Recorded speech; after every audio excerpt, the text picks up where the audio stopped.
Ethan Cole shoved his foot in the door before Maya could close it. 9 years of friendship. One stupid joke. And now she was trying to get rid of him. Maya, wait. I meant it. Her voice came through the crack steady as a stone. No, you didn't. You never do. The single dad stood there in the hallway holding a grocery bag and a box of drywall screws, realizing a man could be 31 years old, raise a 6-year-old girl by himself, bury his wife, survive every worst day, and still be blind to the woman standing right in front of him.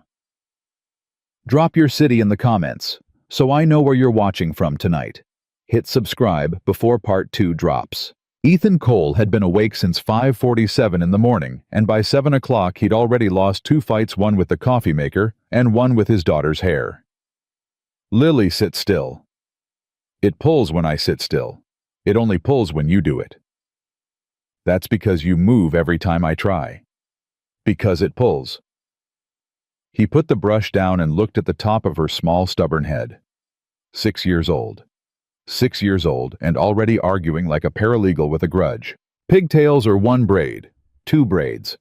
That's not one of the options. It's an option now. 2 braids then. Hold your juice.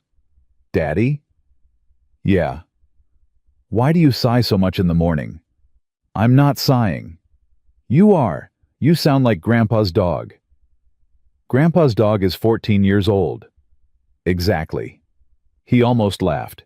He didn't, because if he started in the morning, he tended to lose the rest of the day, and on Saturdays that was dangerous. Saturdays had the longest hours in them. His phone buzzed on the counter. He glanced at the screen. Maya. Aunt Maya, Lily asked without looking up. How do you always know? Because you get the face. I don't get a face. You get the face. He picked up the phone. Yeah. Okay, don't hate me. I already hate you. Saves time. I need help with the shelf. I told you not to buy it. I know. I said that is a bad shelf. It has too many screws. It is designed by a man who hates Americans. Ethan. I said buy the other one. The one that a human being could assemble. Ethan. It's in 52 pieces on my living room floor, and Bernice is sitting in the middle of it like she's presiding over a funeral. Good. Let her keep it. Please. He looked across the kitchen at his daughter, who was now holding her juice in both hands like the crown jewels. Lily and I have plans, he said. What plans? Saturday plans.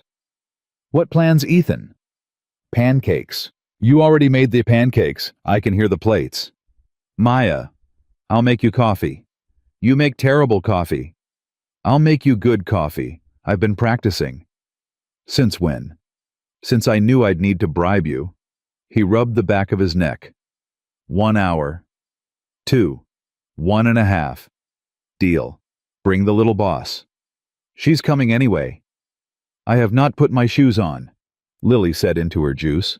Put your shoes on, he told her. Fine. He hung up. Lily slid off the stool. He stood with his hand still on the phone. 9 years. 9 years he'd been assembling things in Maya Arias's apartment. Shelves, bookcases, a toddler bed once back, before Lily existed, back when Maya babysat for her cousin and promised the kid he had an uncle who could fix anything. Ethan hadn't been anyone's uncle. But he'd showed up with a toolbox because that was what you did when someone like Maya called. That had always been the problem. He didn't know how to think of it as a problem yet. Daddy, my shoes are the wrong feet. Then switch them. They look right. They are not right. They feel right. Lily. Fine. He grabbed his keys. The drive took 12 minutes. Lily spent 9 of them explaining with great seriousness why the dog in the car next to them was probably a judge. Judges don't have fur, Ethan said. Human judges don't have fur. Dog judges do. There are no dog judges. There would be, if dogs had a country. Dogs don't have a country.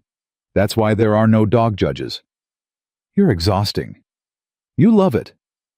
He did. He didn't say so. He parallel parked between a delivery van and a Civic with a bumper sticker that said, "Be kind or be quiet." He sat for a second with his hand on the wheel. "Daddy?" "Yeah." "Why do we always come to Aunt Maya's?" "Because Aunt Maya calls." "You don't go when other people call. I go when other people call." "Not like this." He looked at her in the rear view.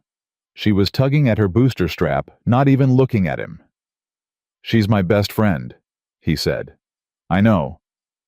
"That's why." "Okay." He got out. He lifted her down. She caught his hand with that absolute 6-year-old grip that assumed forever.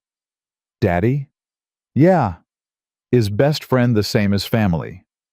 "It can be." "Is Aunt Maya family?" He didn't answer right away. "Yes." "Good." They went up. Maya opened the door on the second knock. "You're late."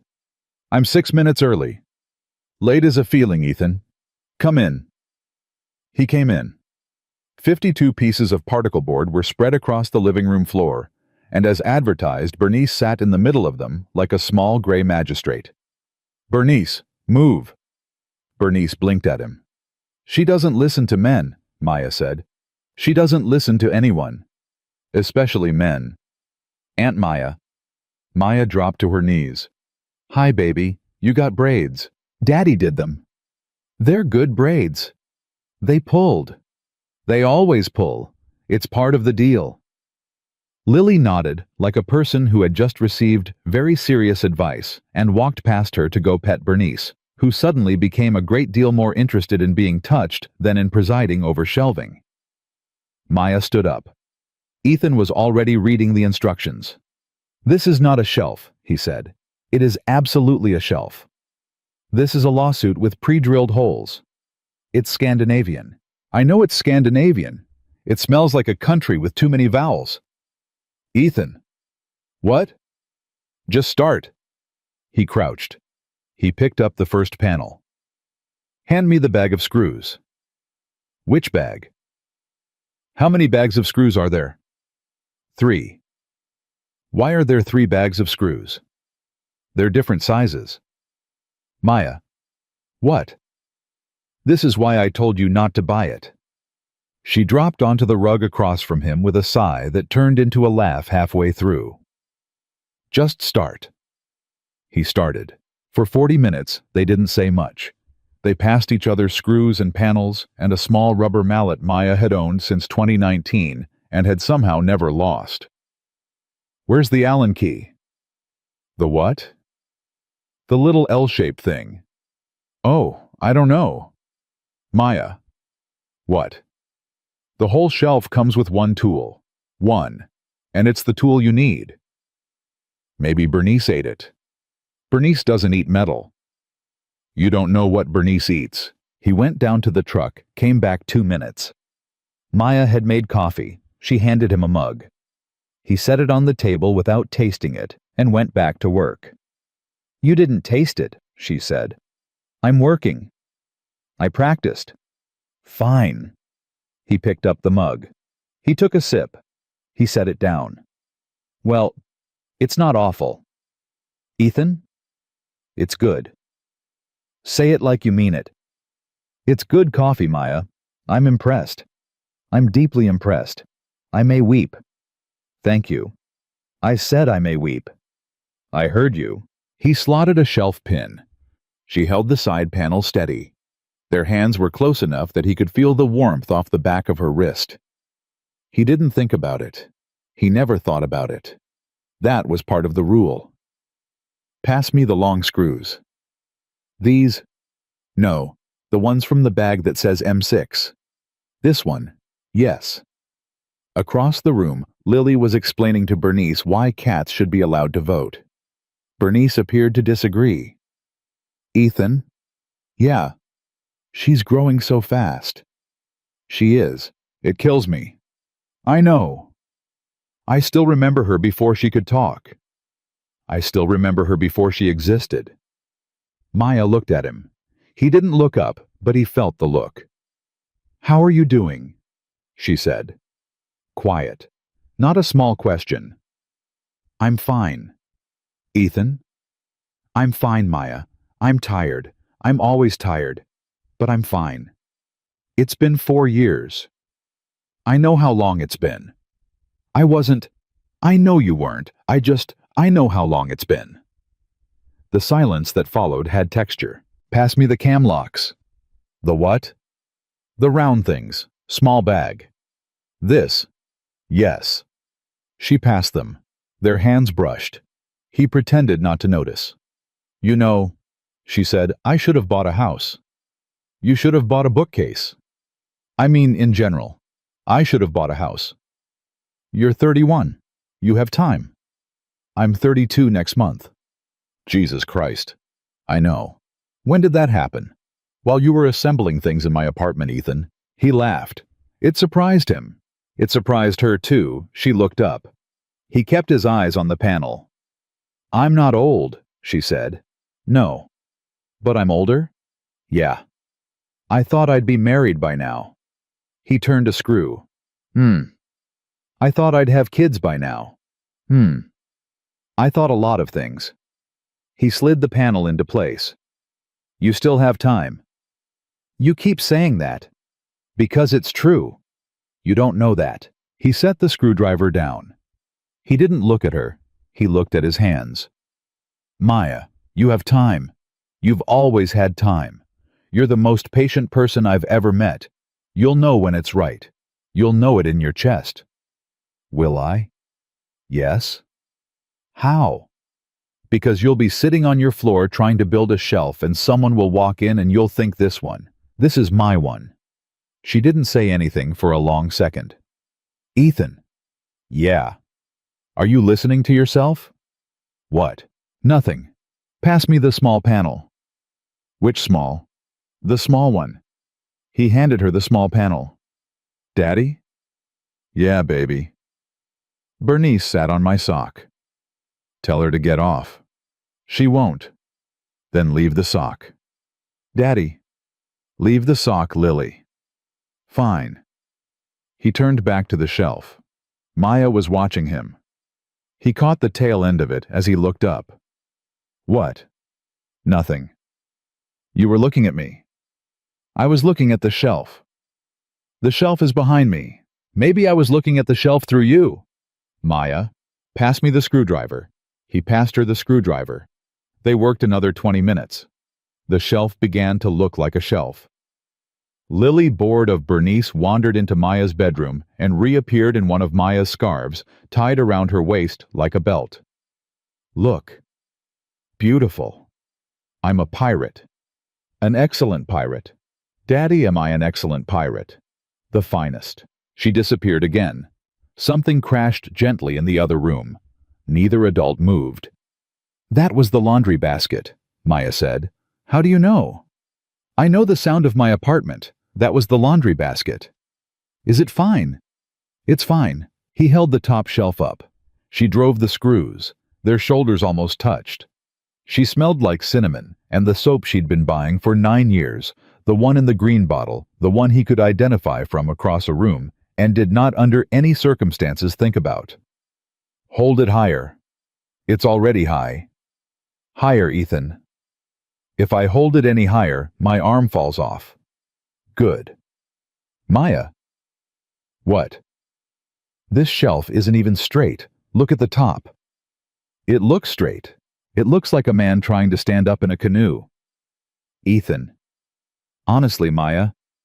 What? He adjusted the panel. He exhaled. And because he was tired, because his shoulders hurt, because she had been making him laugh for 9 years, and he had run out of the energy to pretend any of this was difficult. Honestly, Maya, maybe you should just marry me and save us both the trouble. It came out of his mouth the way a joke came out of his mouth. The way 1,000 other jokes had come out of his mouth in this apartment on this floor over 9 years. He waited for her to laugh. She didn't. He glanced over. She was still holding the screwdriver. She had stopped turning it. Her hand wasn't moving at all. She was looking at him. Maya. I thought you were never going to ask for real. He didn't move. Something in his chest did. Something that had been sleeping for years, or pretending to sleep, or just lying there watching the ceiling. It moved. What? What did you say? I said I thought you were never going to ask for real. Maya, I was joking. I know. I didn't mean. I know. Maya. What? You have to say something else because I don't know what to do with that. She set the screwdriver down, slowly, like it was fragile, like if she put it down too hard the whole room would break. Ethan? Yeah. Don't do this if you don't mean it. Maya? Don't. Please. Don't joke about it. Don't laugh it off. Don't, I am begging you. Don't do the thing you always do. What thing? The thing where you... Daddy. Lily was in the doorway, scarf still tied. Bernice held sideways in her arms like a small furry bag. Yeah, baby. Are you guys fighting? No. You sound funny. We're not fighting. Okay, Bernice wants water. Give her water. Okay. She disappeared. From the kitchen came the sound of a 6-year-old carefully filling a bowl she should not have been reaching for. Maya hadn't moved. Ethan opened his mouth, closed it. He realized his hands were shaking, and he didn't know when that had started. Maya? Yeah. How long? How long what? How long have you... She let out a breath. It cracked. Ethan, how long? Don't ask me that. How long, Maya? Since you brought her home from the hospital. He looked at her. Not like that, she said quickly. Not God, not like that. Your wife was alive. I loved her. You know I loved her. I watched you hold that baby and I knew. I knew then. I knew that whatever I thought I felt before that day was nothing. It was nothing, Ethan. And I buried it. I buried it so deep I forgot where I put it. Maya, I didn't bring it up. I didn't bring it up when she got sick. I didn't bring it up I didn't bring it up at the funeral, Ethan. I didn't bring it up for a year after. I didn't bring it up. I was never ever going to bring it up. I was going to be your friend for the rest of my life, and I was going to be good at it. Then why did you? Because you said it. Her voice broke. You said it. You said it like it was a joke, and for one stupid second I thought... She stopped. She pressed the heel of her hand against her forehead. Forget it, she said. Forget I said anything. Forget it. We'll finish the shelf. Lily will drink her juice. You'll go home. Maya. We'll forget it. Maya. What? I can't forget it. She looked up. Her eyes were wet. She wasn't crying. She was too proud to cry, but she was wet around the eyes in a way that was somehow worse. Don't do this, she said. Don't do this to me, Ethan, please. I have lived 9 years in this apartment waiting for you to not do this to me. Don't. If you're going to say something, mean it. If you don't mean it, go home. He stood up. He didn't know when he stood up. Daddy. Lily in the kitchen with a bowl. 1 second, baby. Bernice won't drink. 1 second. Daddy. 1 second, Lily. He looked at Maya. He tried to say something. Nothing came. Ethan? Yeah. Go home. Maya. Go home. Think. Please, I'm begging you. Go home and think, and don't come back here until you know what you're saying. Because if you come back here and say the wrong thing... She stopped. She pressed her hand against her mouth. I won't survive it, she whispered. I'm sorry. I won't. He stood there with both hands at his sides. Lily walked in with the cat. I think Bernice is mad at me. She's not mad at you, sweetheart. She looks mad. Grab your shoes. I just took them off. Grab them anyway. Daddy? Lily, now, please. Lily looked at him, looked at Maya, looked back at him. 6 years old and already understanding in the way small children do that something in the room had changed shape. Okay. She went to get her shoes. Ethan picked up his keys. He looked at Maya one more time. She was looking at the half-built shelf. "I'll finish it another day." She nodded without looking up. He took his daughter's hand, and he walked out. The hallway was long. It had never been long before. 9 years he'd been walking down this hallway, and it had never taken this many steps. Lily held his hand the whole way. She didn't say anything. She didn't ask anything. She held her shoes against her chest with her other arm because she hadn't put them back on yet, and she walked in her socks past 3C and 3B and 3A all the way to the stairwell, all the way down, all the way out. "Daddy?" "Yeah." "Your hand is shaking." "I know. Are you okay?" "I'm okay." Aunt Maya looked sad. "I know. Is she sad because of me?" He stopped on the sidewalk. He crouched. He held her by the shoulders. He made sure she was looking at him. "No, Lily. Listen to me. No. Aunt Maya is not sad because of you. Not even a little. Not even in her little finger. Do you understand me? Okay. Say it. Aunt Maya is not sad because of me. Good. That's the truth. Don't you forget it." "Okay." He picked her up. She was getting too heavy for it. She didn't say anything. She just put her head on his shoulder. He carried her to the truck. They drove home in silence. Lily watched the streetlights. "Daddy?" "Yeah." "Are you mad at Aunt Maya?" "No." "Is she mad at you?" "No." "But something happened." "Yes." "What?" He looked at his daughter in the rear view. 6 years old, 2 braids, juice on her shirt from 6 a.m. 2. "Daddy thought something was a joke," he said. "And it wasn't." "Oh." "Yeah." "Was it a mean joke?" "No, it was a nice joke, but it wasn't a joke. That was the problem." "I don't understand." "I know." "Do you understand?" He held the wheel a little tighter. "I'm starting to." "Okay." He got her into the apartment. He got her a clean shirt. He made her a grilled cheese because she asked for a grilled cheese, and he put on a movie she had already seen 11 times, and he sat on the couch with her and did not see a single frame of it. He was seeing Maya's kitchen, not the one he'd just left. Maya's kitchen 7 years ago when he'd come back from the hospital with a baby and no wife, because his wife was still there, because she was alive, but she was tired, because she'd just given birth, and everybody said she was going to be fine, and she was, then she really was. She wouldn't start being not fine until Lily was 2. Maya had been at his apartment that first night home.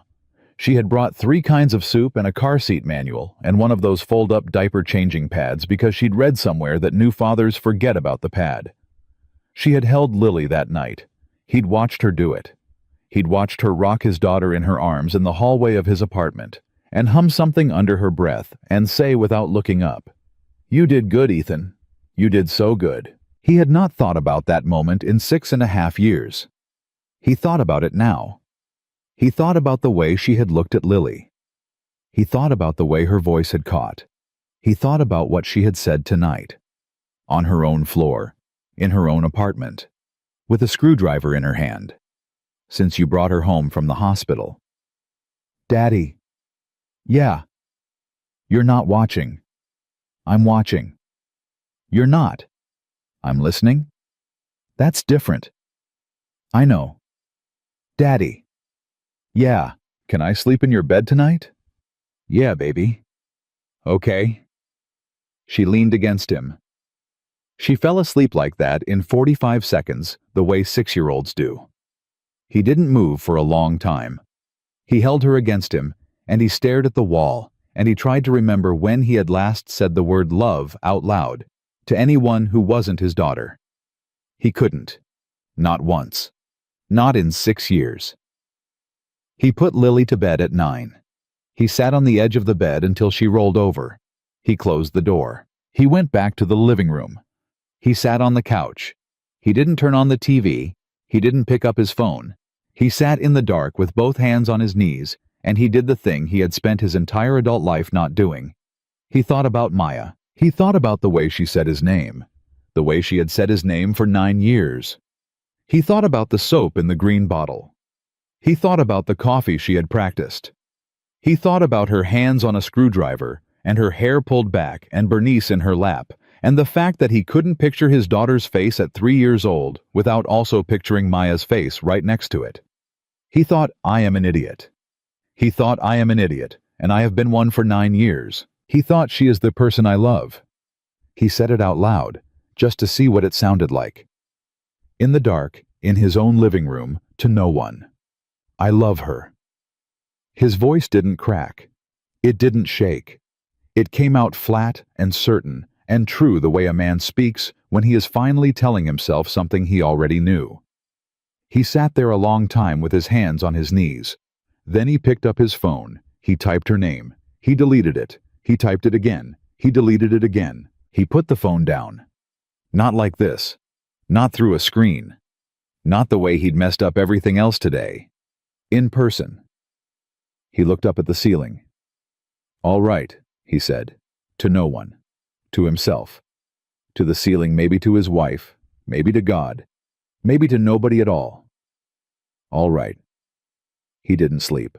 He lay in his bed with his daughter curled against his side, and he watched the ceiling turn from black to gray, to something pale and honest, and at 5:30 he got up because lying there was worse than moving.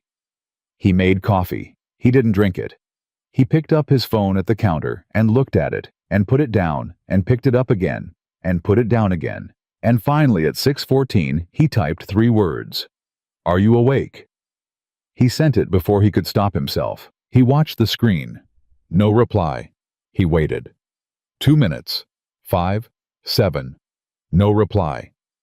Daddy? Lily was in the doorway. Hair flat on one side. One sock on, one sock off. You're up early, he said. You were not in the bed. I got up. I know. I heard the floor. The floor. It squeaks. The one by the closet. I didn't know that. You don't know a lot of things. He almost laughed. Almost. Come sit. She climbed onto the stool. He poured her juice. He stood on the other side of the counter and watched her drink it because looking at his daughter was right now the only thing in the world that wasn't making his chest feel strange. Daddy. Yeah. Is Aunt Maya coming over today? He swallowed. I don't think so. Oh. Maybe later in the week. Oh. Why? She said last time she would teach me how to make the bread. The bread? The round bread, with the cheese in the middle. I remember. She said Sunday. He looked at his phone on the counter. Still no reply. Maybe not this Sunday, baby. Why? Aunt Maya's busy. With what? With grown-up stuff. That's what you say when you don't want to tell me. That's because it's true this time. Daddy. Yeah. Did you say a wrong joke? He stopped. He put both hands flat on the counter. Yeah, he said. I said a wrong joke. Can you say sorry? I'm going to. Okay. It might take a little time. Why? Because it wasn't a small wrong joke. Oh. She drank her juice. Daddy. Yeah. I can tell her I'm sorry too, if it helps. He had to turn his face away for a second. He rinsed out the coffee pot he hadn't used. He ran the water loud enough that she wouldn't hear him pull in a breath. It's not your sorry to say, baby, but thank you. Okay.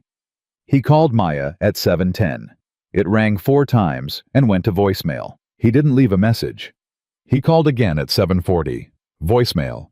He called at 8:12 and this time he left 1. Maya, it's me. It's me. I need to talk to you. I know what I said yesterday was. I know. Please call me back. Please. Call me back.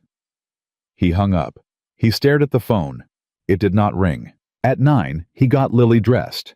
At 9:15, he got himself dressed. At 9:30, he put her in the truck.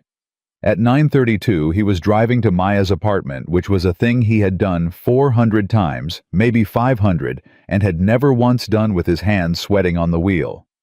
Daddy. Yeah. Where are we going? Aunt Maya's. You said she was busy. I know what I said. So why are we going? Because I'm going to apologize. Oh, okay, good. He parked in the same spot he'd parked in yesterday. The Civic with the bumper sticker was gone. The delivery van was gone. Everything was gone except the feeling in his chest, which had not been gone since 7 o'clock last night. Stay in the truck. Why? Because this is between grown-ups. I thought you said it wasn't my sorry. It's not. Then why? Lily, stay in the truck. 2 minutes. The doors will be locked. I can see the truck from the door. Do not move. Fine. He went up, he knocked on 3D. Nothing. He knocked again. Nothing. Maya. Nothing. He put his forehead against the door. Across the hall, 3C opened. Mrs. Acosta, 76 years old, small as a sparrow. Maya's neighbor for the entire 9 years Ethan had been coming here. Ethan? Mrs. Acosta. Hey. She's not home. I figured. She left early. How early? 6. 6. I heard the door. She was carrying that bag, the big one, the green one. The duffel. The duffel. Yes. He looked at 3D. Did she say where? She didn't say a thing. She kissed Bernice's head and she closed the door. I was in my kitchen. Thank you. Ethan? Yeah. Are you all right? I'm fine, Mrs. Acosta. You don't look fine. You look like a man whose coffee is upside down. That is exactly what I look like. What did you do? I said the wrong thing to her. Or I said the right thing the wrong way. Mrs. Acosta. Ethan. Yeah, she has loved you for a long time. He stopped breathing for a second. I'm not telling you anything you don't already know, she said. I am telling you because you are standing in my hallway with your forehead on her door, and a man only does that when he has finally figured it out. Go find her. And whatever you say when you find her, you say it slowly. You understand? You say it slowly. Yes. Go. Yes, ma'am. He went back down. Lily was in the truck exactly where he'd left her drawing a face on the fogged-up window. She's not there. I know. How do you know? You came back too fast. Oh. He put his hands on the wheel. He did not start the truck. Daddy? Yeah. Call Uncle Raphael. He looked at her in the rear view. Why? Because he always knows where Aunt Maya is. That's what you say. I say that. All the time. He called Raphael. Raphael picked up on the second ring. Ethan. Rafe, you sound like hell. Where is she? A pause. A long one. Ethan? Rafe, please. Where is she? She asked me not to tell you. He closed his eyes. He pressed his fingers into the bridge of his nose. She asked you that? Yeah. When?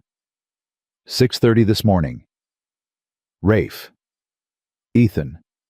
She's my best friend. I know. She's been my best friend for 9 years. I know. Tell me where she is. Ethan. Listen, I love you. You know I love you. I've known you almost as long as I've known her. But she came to my door at 6:30 in the morning with a duffel bag and a face I have never seen her make before, and she said, Rafe, don't tell him. And I'm not going to tell you.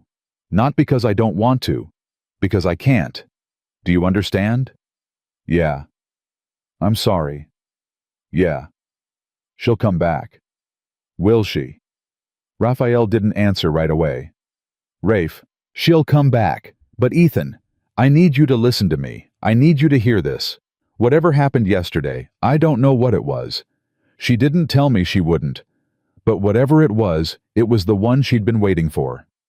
And it either went right or it went wrong. And from the way she looked this morning, I'm pretty sure which one it was. Rafe. She's been waiting for 9 years, Ethan. I know. No, you don't. You don't know. You think you know. You don't. I watched her. I watched her turn down a man last spring who was on one knee in a restaurant because she looked at him and she thought of you. Did you know that? No. Of course you didn't. She didn't tell you. She didn't tell anyone. She told me because I'm her cousin and I made her. She cried on my couch for 3 hours. She said, "Rafe, I don't love him. I love my friend." And I said, "Maya, then tell your friend." And she said, "I can't. He's not ready. He may never be ready." He couldn't say anything. So before you come find her, Ethan, I need you to be sure. I mean sure. I mean the kind of sure you bet your whole life on, because she cannot take it if you show up halfway. I'm sure. Say it again. I'm sure, Rafe. Say it like you mean it. I'm sure. I have never been this sure about anything in my life except my daughter. I'm sure. Please. Silence. She's at the lake house. Whose lake house? My parents', up past Kent. She's alone. She's alone. She said she needed to think. Rafe. I didn't tell you. I know. She will kill me. I know. I didn't tell you, Ethan. I know. Thank you. Go. He hung up. Lily? Yeah? We're going on a drive. Where? Up past Kent. Where's Kent? About an hour. In the truck. In the truck. Okay. Are you hungry? A little. We'll stop. Daddy. Yeah. Is Aunt Maya at Kent? Near Kent. Why? She went to think. About what? About me. About us. About a lot of things. Oh. Yeah. Daddy. Yeah, baby. Are you going to fix it? He looked at her in the mirror. She was holding the hem of her shirt, which was a thing she only did when she was worried. I'm going to try. You always fix things. Not always. You always fix things for me. He had to swallow. I'll try, baby. I'll try. He started the truck. He called his mother from the road. Ethan, where are you? Ma?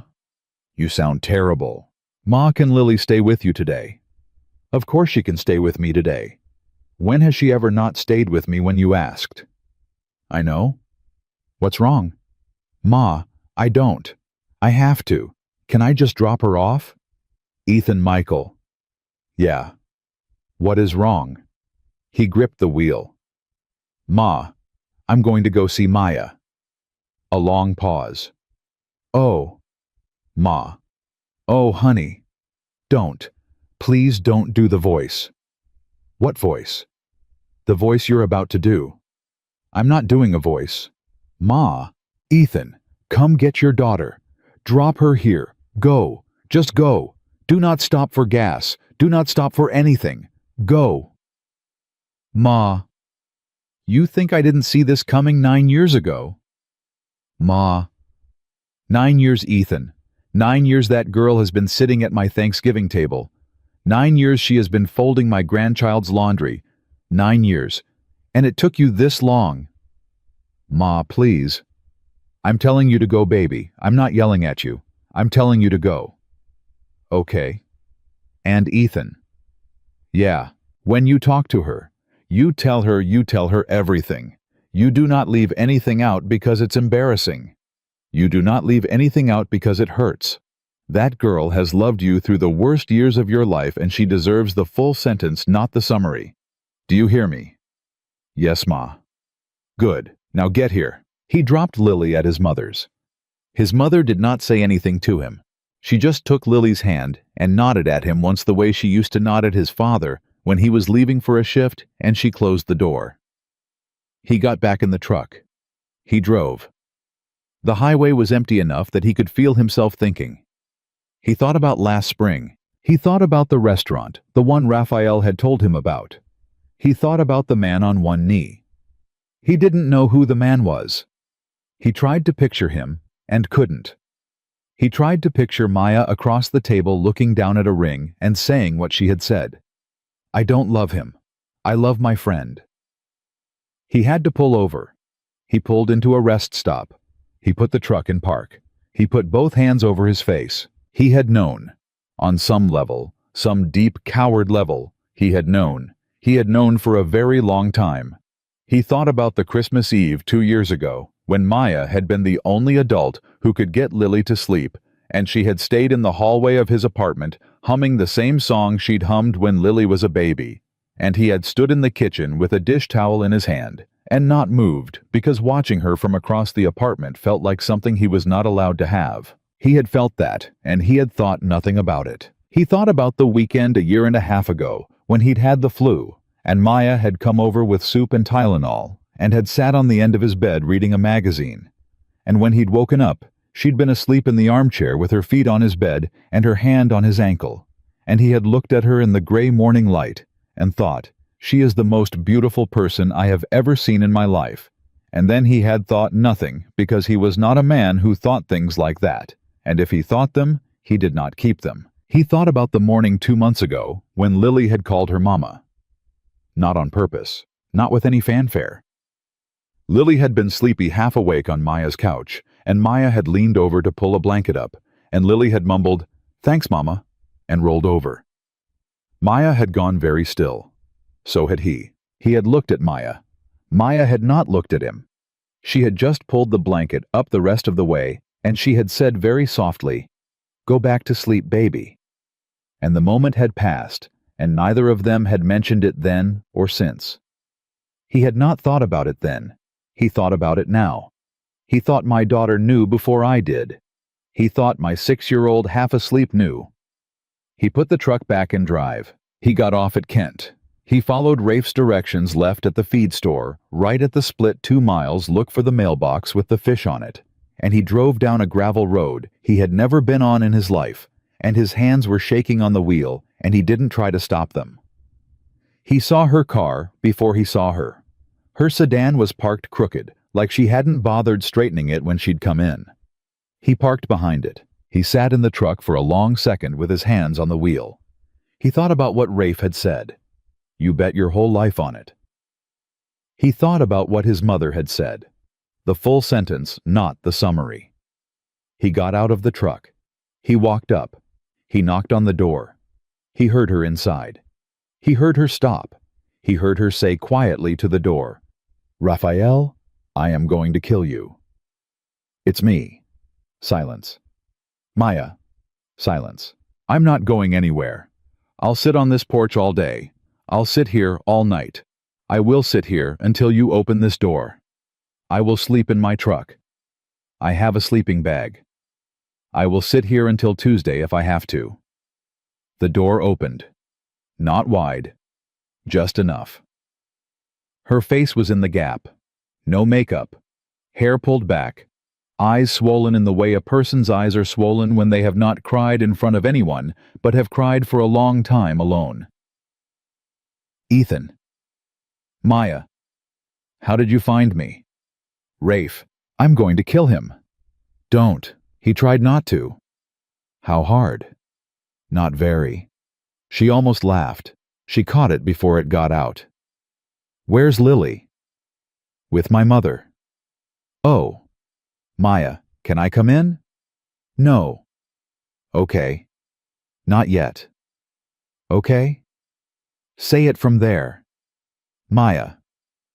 "Say it from there, Ethan.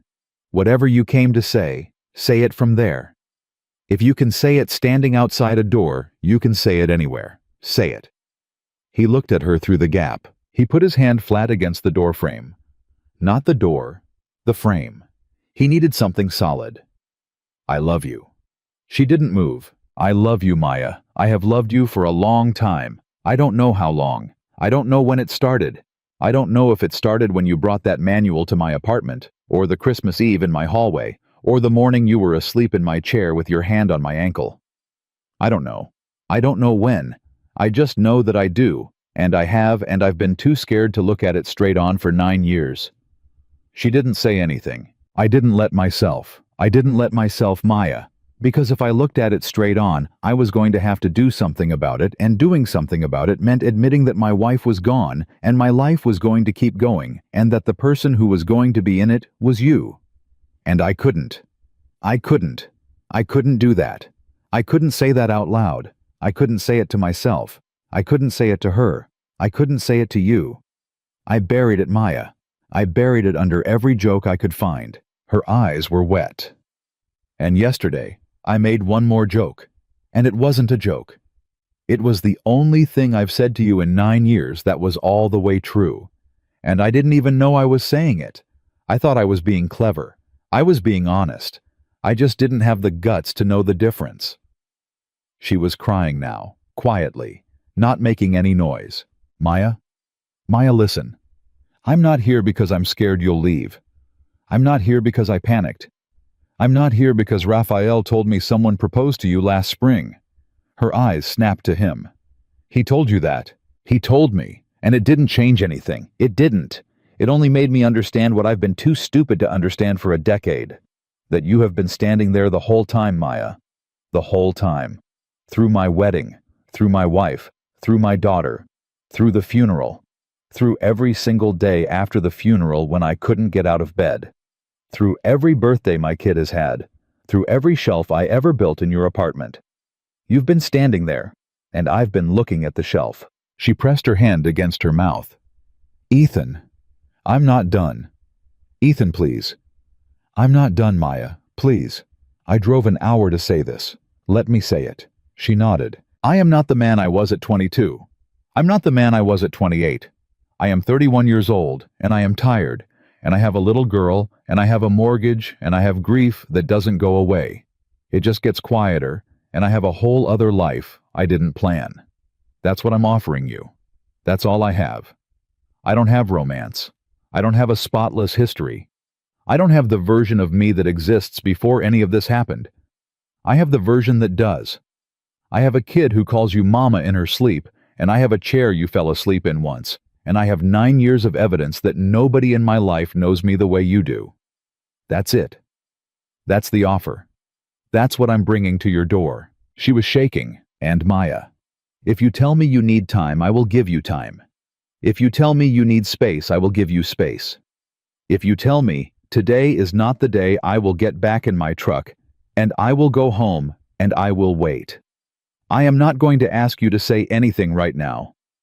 I'm not going to ask you to kiss me. I'm not going to ask you to marry me. I didn't come to ask you anything. I came to tell you. I came because you said don't come back unless you mean it, and I came back because I mean it. He took his hand off the doorframe. That's what I came to say. She stood in the gap of the door. Her hand was still over her mouth. Her eyes were closed. He waited. Ethan? Yeah. I need you to step back. He stepped back. She opened the door the rest of the way. She stood in it, her arms around herself, her sweater sleeves pulled down over her hands, the way she did when she was cold, or when she was scared, or when she didn't know what to do with her hands. She looked at him. 9 years, she said. I know. I waited 9 years for you to say that. I know. You could have said it any time. I know. You could have said it last Tuesday. You could have said it last spring. You could have said it the first time I made you dinner. I know, Maya. Why didn't you? Because I was a coward. That's not an answer. It's the only one I have. She looked at him for a long time. Come in, Ethan. Maya, come in. We're going to sit down, and we are going to have the conversation we have owed each other for 9 years, and you are not going to joke. Do you hear me? You are not going to joke. Not once. Not once, Ethan. Not about the coffee. Not about the shelf. Not about the drive. You are going to sit in a chair and you are going to tell me everything you just told me, but slower. Do you understand? Yes. Come in. He came in. She closed the door behind him, and the latch clicked, and it was the loudest sound he had heard in 9 years. The cabin smelled like old coffee and wood smoke and something she had burned on the stove that morning and not bothered to throw out. She walked past him without looking at him. She went to the small kitchen. She picked up a mug. She put it down. She picked it up again. Sit down, Ethan. Where? Anywhere. I don't care. The couch. He sat on the couch. The cushion sank under him. He put his hands on his knees. She came back from the kitchen with 2 mugs. She handed him one. She didn't sit next to him. She sat in the chair across from the couch with the coffee table between them, and she pulled her feet up under her and wrapped both hands around her mug. Maya. Don't. Don't start yet. I need a second. Okay? She looked at the mug. I drove up here last night, she said. I threw things in a bag. I didn't pack, I just grabbed.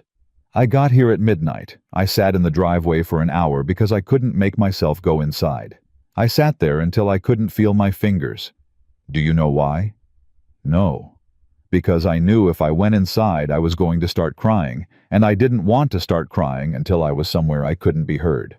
Maya, I'm telling you this for a reason, Ethan. I'm telling you because you need to understand. I have been crying about you in private for 9 years. 9 years I have kept my face together. 9 years I have sat at your kitchen table and braided your daughter's hair, and eaten your burned lasagna, and I have gone home, and I have cried on my own floor, and I have never once, not once, let you see it. Do you understand? He nodded. He didn't trust his voice. So when you stand on the porch and you tell me you love me, I need you to know what you are asking me to believe. You are asking me to believe that 9 years of my life were worth something. You are asking me to believe that every dinner I cooked and every birthday I showed up for, and every time I held your daughter when you couldn't hold her yourself, that it meant something. Not as a friend, as a person, as a woman. Because I have been a woman in your apartment for 9 years, Ethan and you have been looking at me like I was the shelf. Maya, I'm not finished. Okay. And the worst part? The worst part, Ethan. The part I have not said out loud to anyone is that I don't even blame you. I don't. I want to. God, I want to. I have wanted to for 6 years. But I don't. Because I watched what happened to you. I watched her get sick. I watched her die. I watched you sit at that funeral and hold a 2-year-old and not cry because you thought if you cried she'd be scared. I watched that. And after that, I couldn't. I couldn't be angry at you. I couldn't even be sad at you. I could only be in love with you quietly from across a room because that's all there was room for. Her voice cracked on the last word. She pressed her thumb against the side of her mug. Maya, wait. Okay. I'm not done. Okay. She closed her eyes. She took a breath. She opened them. Last spring a man proposed to me. I know. Rafe told you. He told me. His name was David. He was a good man. He was kind. He owned his own business. He was 40. He wanted kids. He was everything I should have said yes to. Do you understand? Yes. He took me to Carbone. He got down on one knee. He had the ring in a little velvet box. The waiters were standing in a circle. The whole restaurant was watching. It was perfect. It was exactly the moment a woman my age is supposed to want. And I looked at him, Ethan, and I knew I was going to say no. I knew it in my chest. The way you told me in my apartment, I would know it. And do you know what I thought about? What? I thought about you. In my kitchen. 8 months earlier. You were making Lily a peanut butter sandwich and you cut the crust off because she won't eat the crust and you cut the crust off the wrong way, and I reached over your shoulder and I took the knife out of your hand and I cut it the right way, and you said without looking at me, "What would I do without you?" And you kept making the sandwich, and I stood behind you for a second, and I thought he doesn't even know he said it. He doesn't even know. And I went home and I cried for 2 hours. And 8 months later there was a man on his knees at Carbone, and I was thinking about a sandwich. She took a sip of her coffee. Her hand was shaking. I said no, Ethan. I said no in front of the waiters. I said no in front of his mother, who had flown in for it. I said no to a man who had done nothing wrong because you don't know how to cut the crust off a sandwich. And I went home, and Rafe came over, and I told him, and he said, "Tell Ethan." And I said, I can't do that to him. He isn't ready. He may never be ready. And I went to bed. And the next morning I showed up at your apartment to take Lily to the zoo, and you said, "You look tired, you okay?" And I said, "Yeah, bad sleep." And we went to the zoo. Do you remember that zoo trip, Ethan? Yes. We had a good day, didn't we? Yes. I held your daughter's hand in front of the penguins. You took our picture. You said it was a good picture. You sent it to me in a text. You put a smiley face next to it. Do you remember that? Yes. I saved that picture, Ethan. I saved that picture like it was evidence. Like someday I was going to need to prove that I was there. Because I thought someday he will be with somebody and she will be in these pictures and I will be out of them and I will need to remember that once in April I was in them. He put his mug down because his hands were shaking too hard to hold it. Maya. Yeah. Look at me. Ethan. Please. She looked up. I'm sorry. Ethan. I'm so sorry. Ethan, I don't want. I'm not asking you to accept it yet. I'm just saying it. Because I owe you that. I owe you that 20 different ways. I owe you that for the sandwich. I owe you that for the zoo. I owe you that for every time I said, what would I do without you? Like it was a throwaway line. It wasn't a throwaway line, Maya. I meant it. I meant it every single time. I just didn't let myself know I meant it. And that's on me. That's not on you. That's not on grief. That's not on my wife. That's on me. I was a coward, and I used every excuse I had, and I used some excuses I didn't even have, and I let you wait. Ethan. I let you wait, Maya. 9 years. I let you wait. She put her face in her hands. He didn't move. He didn't try to go to her. He sat on the couch with his hands in his lap, and he let her cry because she had told him once years ago that when she cried, she didn't want anyone touching her, she just wanted someone in the room, and he had remembered it, and he had never once forgotten. She cried for a long time. Not loud. Quiet. The kind of crying a person does when they have been saving it. She finally lifted her head. I need a tissue. Where? Bathroom. Under the sink. He got up. He went to the bathroom. He came back with the whole box. He set it on the coffee table. He sat back down. Thanks. Yeah. She blew her nose. She wiped her face. She took a long breath and let it out. Ethan? Yeah. I need to ask you some things. Ask? They're hard things. I know. Ask them. She set the tissue down. Do you still love her? He did not flinch. He had known she was going to ask. Yes. Okay. Maya, let me finish it. Finish the answer. Don't just say yes. Yes. I still love her. I will always love her. She was my wife.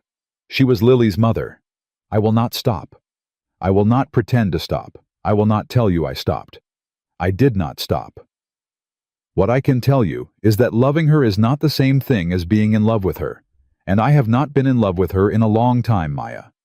Not because I stopped choosing her, because she's gone, and people who are gone can't be in love with you. They can only be loved. That is the only kind of love I have left for her, and it is not a kind that takes up any room that belongs to you. Do you understand what I'm saying? Say it again.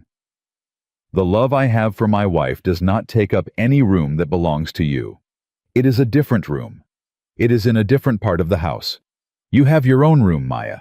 You have the biggest one. You have the one with the windows.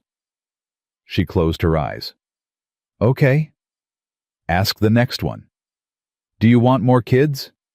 He breathed out. I don't know. Ethan, I don't know, Maya. I'm 31.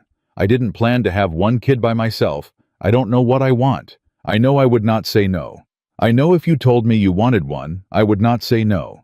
I know if you told me you didn't want one, I would not say no to that either. I'm too tired to have a plan. What I can tell you is that I am not afraid of it if it's with you. I was afraid of it with everybody else in the world. Maya, and I am not afraid of it with you, and that's as honest as I can be today. Okay. Next. Lily. Yeah. She was quiet for a long second. Ethan, if this doesn't work, it will work. Ethan, stop. Listen to me. If this doesn't work, if we try this, you and me, and it doesn't work, I lose her. Do you understand? I don't get to be her aunt anymore. I don't get to be at Christmas. I don't get to braid her hair when you've done it wrong. I lose her, Ethan. I lose a little girl I have loved since before she could hold up her own head. I lose that. That is the price I pay, and you don't pay that, and I need you to know that I know that. I need you to know that I am sitting in this chair doing that math. Do you understand me? He looked at her. Maya. Yeah. If this doesn't work, I lose her too. She's your daughter. She's my daughter, and she loves you, and she called you Mama in her sleep 2 months ago. Maya's head came up. What? On your couch. She was half asleep. You pulled the blanket up. She said, "Thanks, Mama." And she rolled over. And you didn't look at me, and I didn't look at you, and neither of us said anything, because if we had said something, we would have had to have this conversation, and neither of us was ready. Ethan. She knew before I did, Maya. My 6-year-old knew. Do you understand how dumb I have been? Do you understand how long I have been the last person in my own life to figure out what's happening in it? She was crying again. Not hard. Just leaking. I forgot about that. You didn't forget. You put it somewhere. I put it somewhere. Yeah. I put a lot of things somewhere, Ethan. I know. I'm tired. I know. I don't know if I have the energy to be wrong about you. Okay. I need you to understand that. I do. I can't do it again.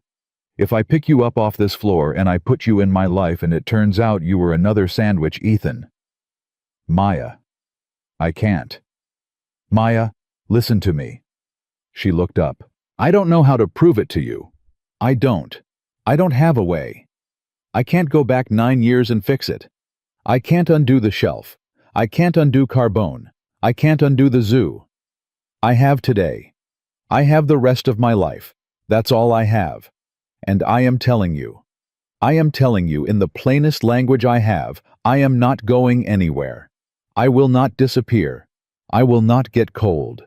I will not wake up in 6 months and decide this was a mistake. I am not capable of it. I am too far in. I have been too far in for 9 years. I just finally noticed. She pressed her hand against her chest, over her heart. She held it there. Say my name. Maya.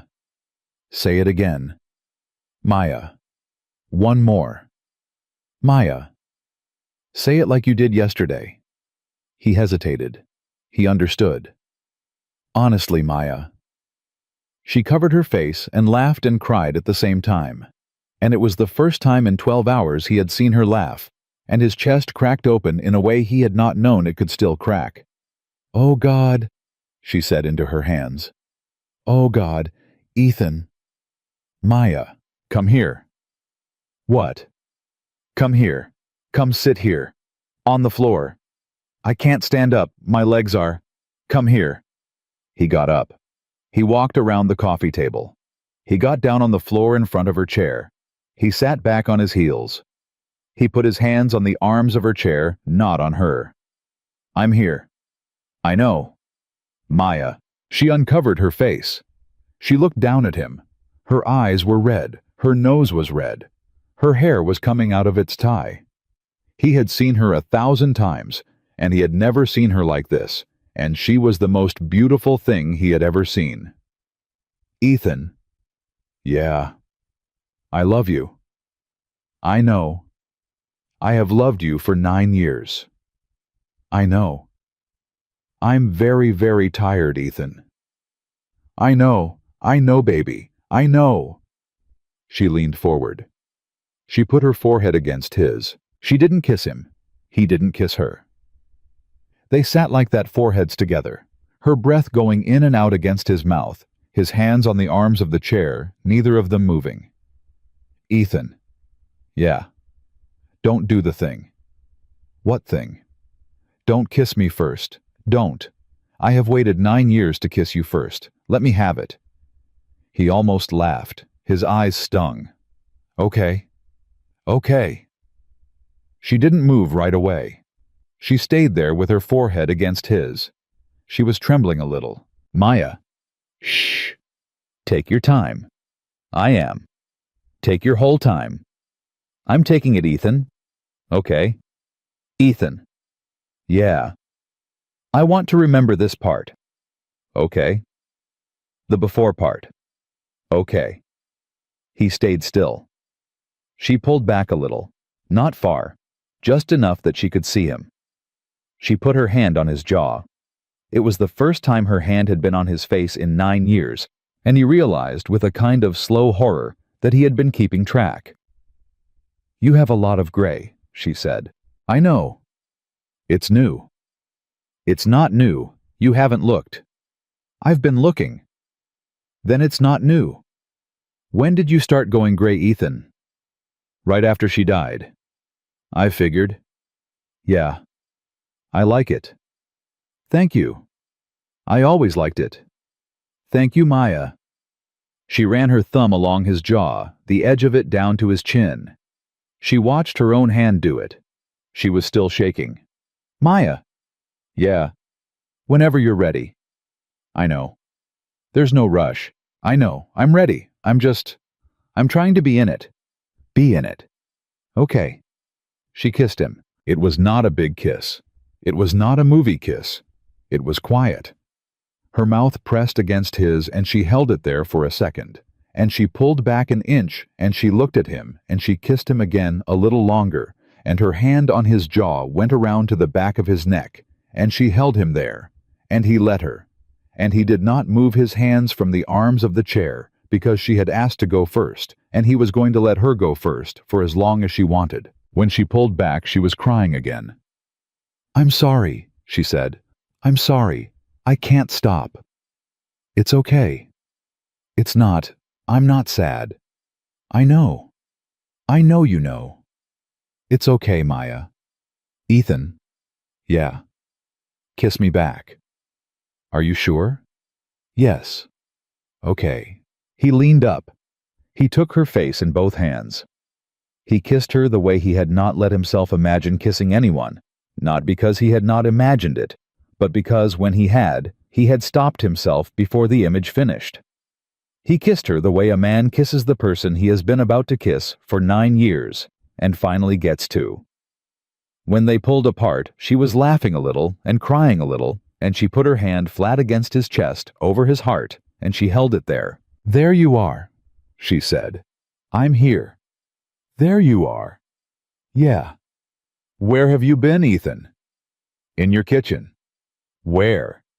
"In your kitchen, making sandwiches wrong." She laughed, a real laugh, her first one in 24 hours. "Oh, Ethan." "Yeah." "What do we do now?" "I don't know." "You don't know." "I really don't know, Maya." "Good." "Good." "I didn't know either." "Good." She sat back in her chair. She wiped her face with her sleeve. She looked at the ceiling.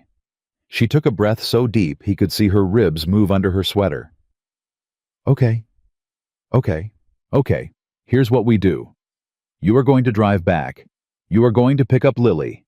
You are going to take her home. You are going to feed her dinner. You are going to put her to bed. You are going to do all the regular things because a little girl has had a hard 24 hours and she does not know why, and she needs her father to be normal tonight. Do you hear me?" "Yes."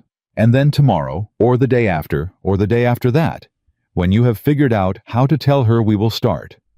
But we do not start before she knows. I will not sneak into her life. I will not be a surprise. She is too important for a surprise." "Okay." "And Ethan?" "Yeah. When we start slow.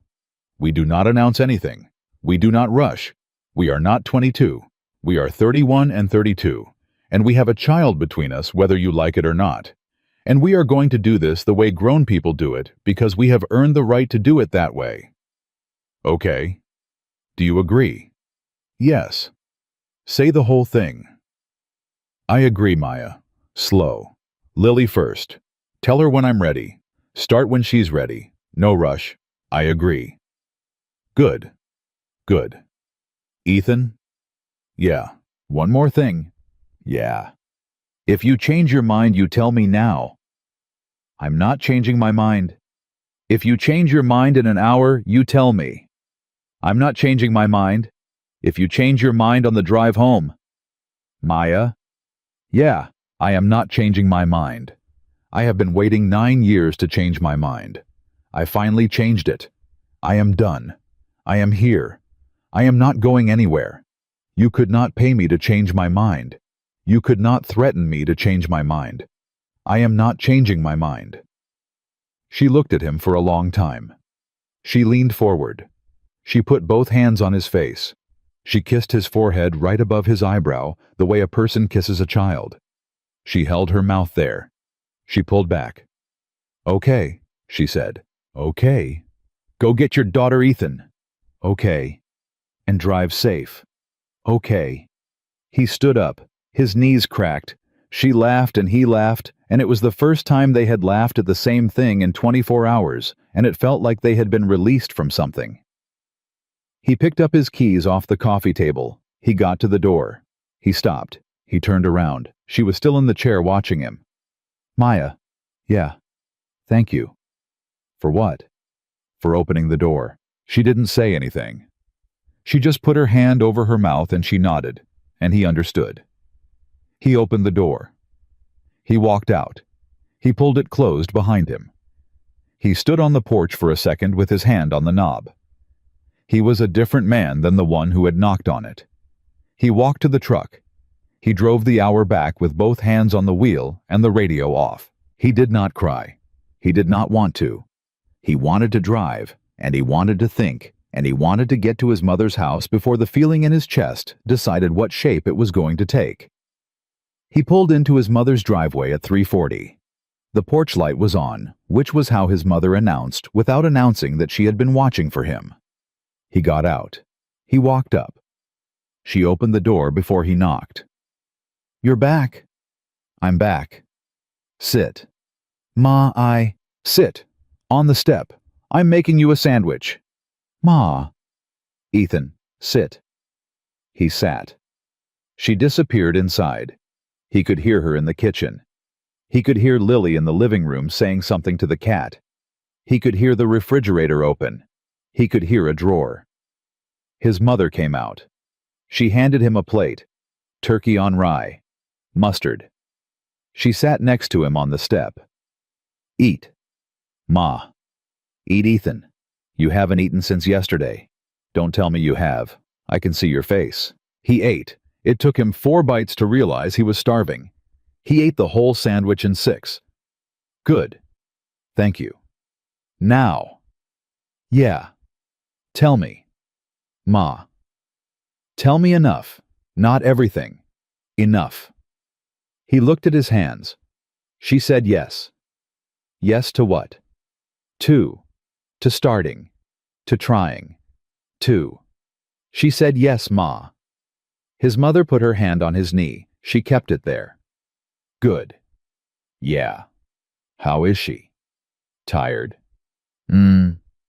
"Crying." "Happy, I think." "Ma." "Yeah. I have to tell Lily." "I know." "I don't know how." "You tell her the truth." "Ma." "You tell her the truth, Ethan. You don't pad it, you don't soften it, you don't make a whole speech. You tell her what the truth is, and you let her ask questions, and you answer the questions she asks, and you do not answer the questions she does not ask, because a child only needs as much as they can hold and anything more, and you're making her carry the part that belongs to you." He nodded. "Ma." "Yeah. What if she's not okay with it?" His mother looked at him. "Ethan." "Yeah." "That child has been waiting for you to wake up longer than Maya has." He closed his eyes. "Oh. Yes. Yeah. Now go get your daughter. Take her home. Feed her something green because I know you won't.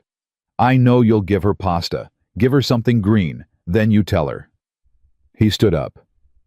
"Ma." "Yeah. Thank you." "Don't thank me. Go." Lily came out with her shoes in her hand and cat hair on her shirt. "Daddy?" "Hi, baby. Grandma says you had a long day." "I did. Are you okay?" "I'm okay. Come on. I want to say bye to the cat. Say it fast." She ran back in. She came back out. She put her hand in his. "Okay. Okay." She didn't say anything on the drive home. She looked out the window. Every so often he looked at her in the rear view, and every time he looked, she was already looking at him. Daddy. Yeah. Did you fix it? We're fixing it. Is Aunt Maya okay? She's going to be okay. Are you okay? I'm going to be okay. Daddy? Yeah. Can I have spaghetti? You can have spaghetti. With the little meatballs. With the little meatballs. Okay. He made her spaghetti. He made the little meatballs. He put broccoli on her plate because his mother had told him to, and he watched his daughter eat 3 pieces of broccoli without being asked, and he felt in the middle of his chest the kind of small miracle a parent feels twice a week and never mentions. He washed the dishes. She sat at the counter swinging her legs. Daddy. Yeah? Can I have a bath? Yeah. A bubble one. Yeah. Not too hot. Not too hot. He ran the bath. He sat on the closed toilet while she played with the plastic cups. He watched her pour water from the red one into the blue one and back again. He had watched her do this 1,000 times. He had never until tonight looked at her and thought about how fast it was all going. Daddy? Yeah, baby. Why are you looking at me weird? I'm not looking weird. You are. You're looking like at Christmas, when I opened the bike. I'm just looking at you. Okay. He got her out. He wrapped her in the towel with the hood. He carried her to her room. He helped her into pajamas. The ones with the stars on them, because the ones with the moons, were in the laundry, and she had informed him in detail 3 weeks ago that moons and stars were not the same thing, and he had to stop mixing them up. Up in bed. Story first. Story first. The owl one. Not the owl one, baby, we read it last night. The owl one. Fine. He read the owl one. He read it the way he always did with the voice. She corrected him once on the voice. He corrected it. He finished it. He closed the book. Daddy. Yeah. You have to tell me. He looked at her. What? Whatever you're going to tell me, I can tell. You have a face. I have a face. You have the face. What face? The face like when you told me about Mommy. He stopped. 6 years old. 6 years old, he reminded himself. She had been 2 when her mother died. She did not remember her mother the way he did. She remembered her mother in pieces. In a photograph. In a smell that Maya, for reasons neither of them had ever discussed, had once accidentally bought the same perfume of and then returned the next day because it made Lily go quiet. Baby? Yeah. I want to talk to you about something. Okay. I want you to listen, and then I want you to ask me any question you want. Anything. There's no wrong question. Okay. Okay. Okay. He took a breath. Aunt Maya and Daddy. Yeah. Aunt Maya and Daddy have been friends for a very long time. Since before you were born. Since before Daddy even knew Mommy almost. I know. I know you know. I'm starting at the beginning. Okay. And Aunt Maya has always been a very, very important person to us. To me, to you, to our family. Do you think Aunt Maya is family? Yes. Yeah, me too. Daddy, you're doing a long start. I know. I'm getting there. Okay. Sometimes when people have been friends for a very long time, and they take care of each other, and they take care of each other's kids, and they show up when things are hard, sometimes when that goes on for a long time, the friend part gets bigger. It grows. It turns into something a little different. Like love. He stopped. Yeah. Okay. He looked at her. Baby. Yeah. Did you already know? She shrugged. She pulled the blanket up to her chin. Lily, Daddy, Aunt Maya looks at you like my friend Sophie looks at the guinea pig. Like the what? The class guinea pig. Sophie loves the class guinea pig. She looks at it all the time. Even when the teacher is talking, she looks at it. Oh. That's how Aunt Maya looks at you. He had to put his hand over his mouth. Daddy. Are you laughing or crying? Both, baby. Okay. He took his hand down. Lily. Yeah. How do you feel about it? About what? About Daddy and Aunt Maya being together, not friends. More than friends. She thought about it. She took her time. She was a child who took her time. Daddy. Yeah. Does that mean she's going to be my new mommy? He had prepared for the question. He had on the drive told himself she might ask it. He had told himself exactly what to say. He had practiced the sentence in his head. And now that it was in the room, the practiced sentence fell out of his head, and he was left with only the truth. Baby, listen to me. No one is ever going to be a new mommy. Mommy is mommy.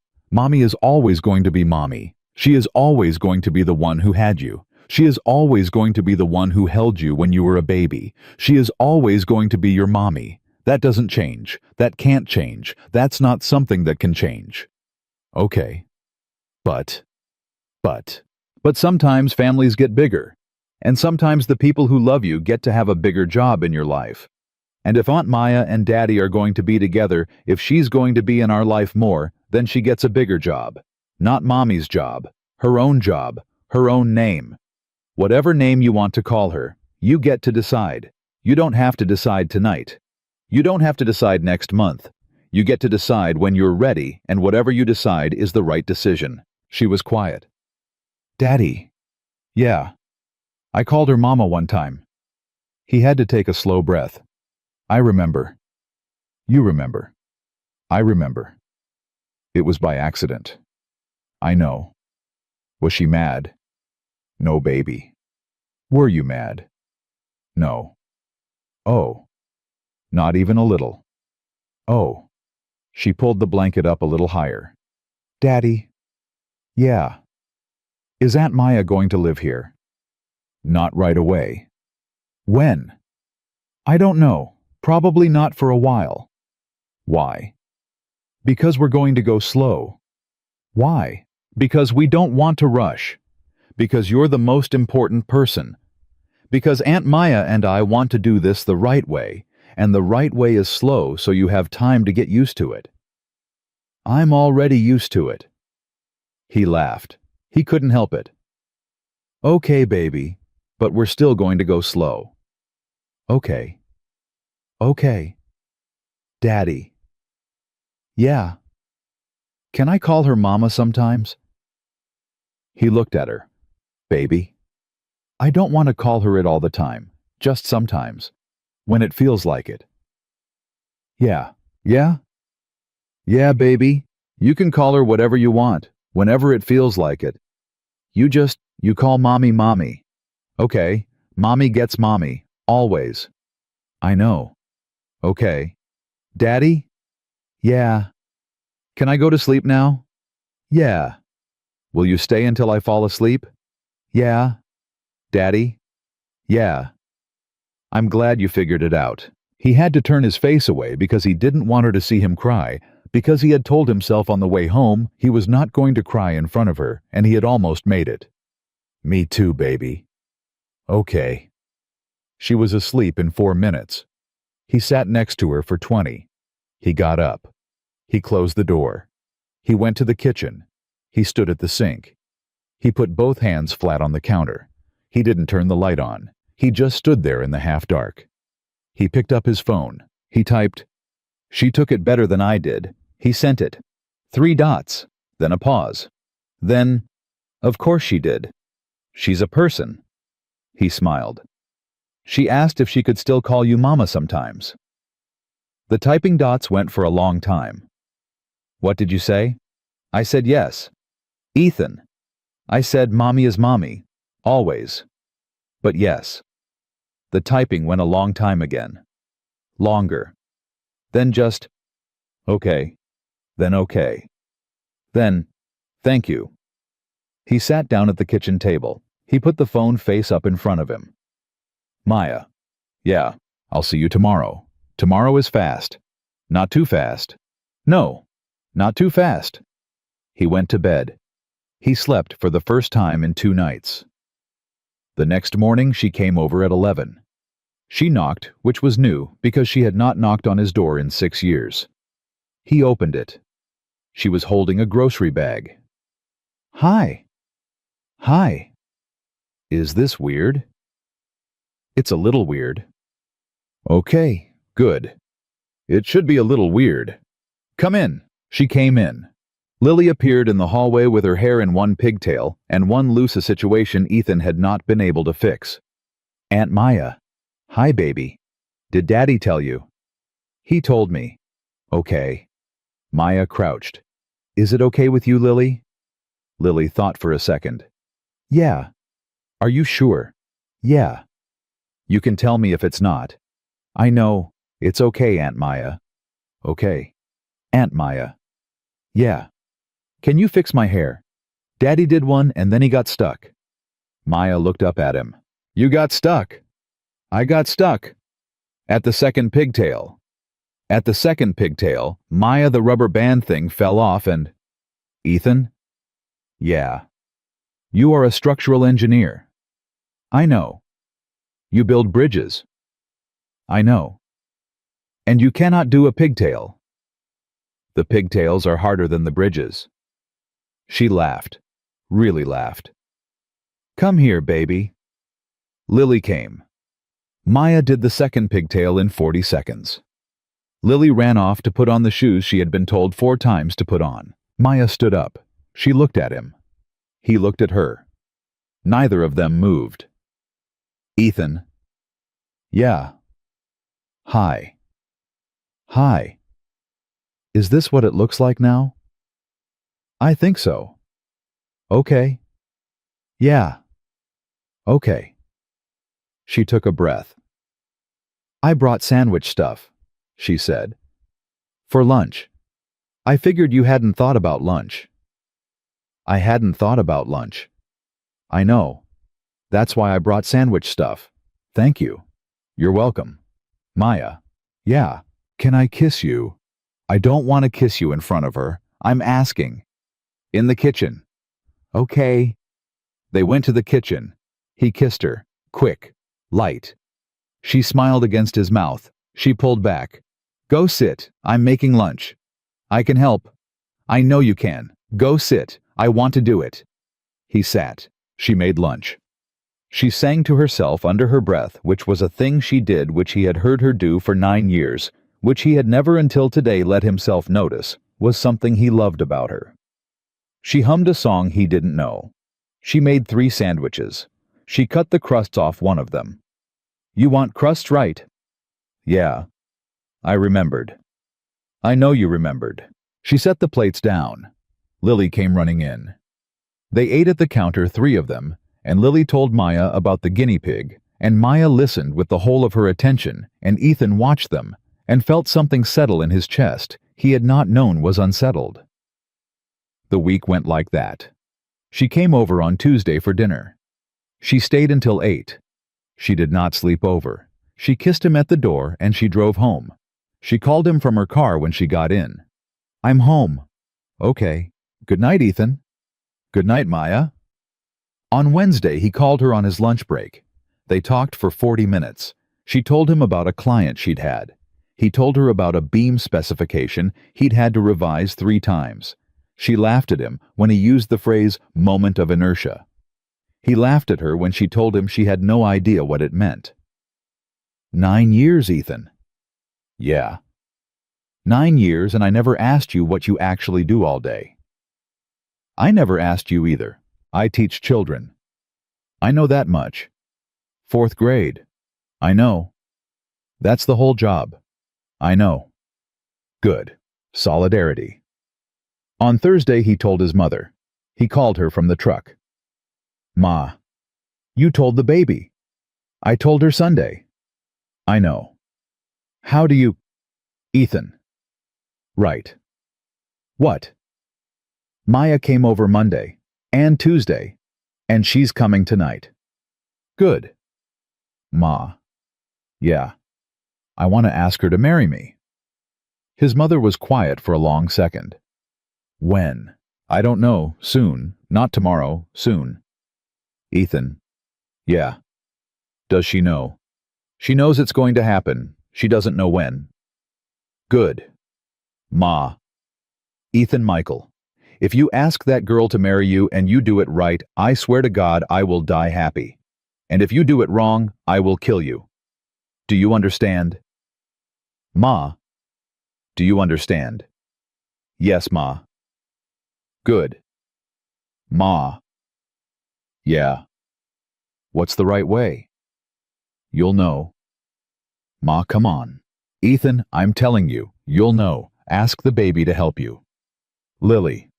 Lily, ask Lily. She is 6 years old, and she knows that woman better than you do. Ask the baby. On Friday after school, he picked Lily up, and he drove her to the park, and he sat her on the bench. Lily. Yeah.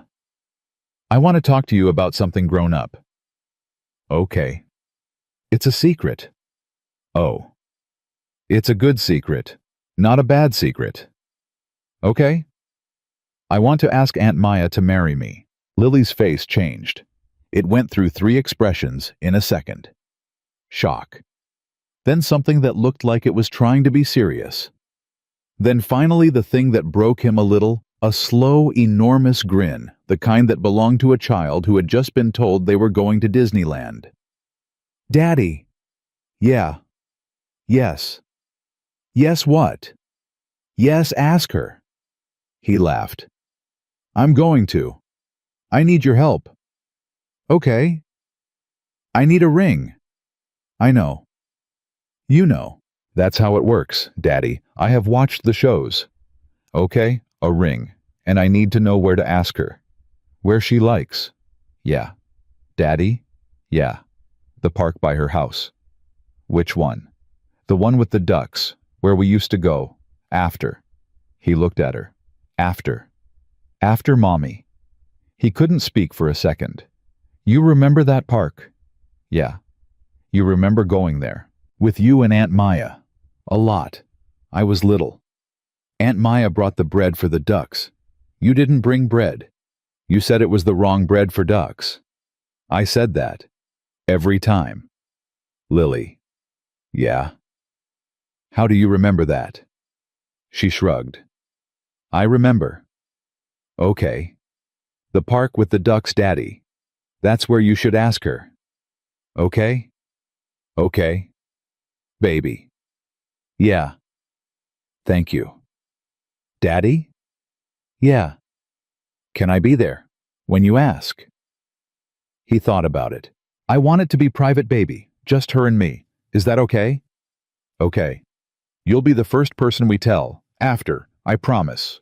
Okay. I promise, Lily. You'll be the first.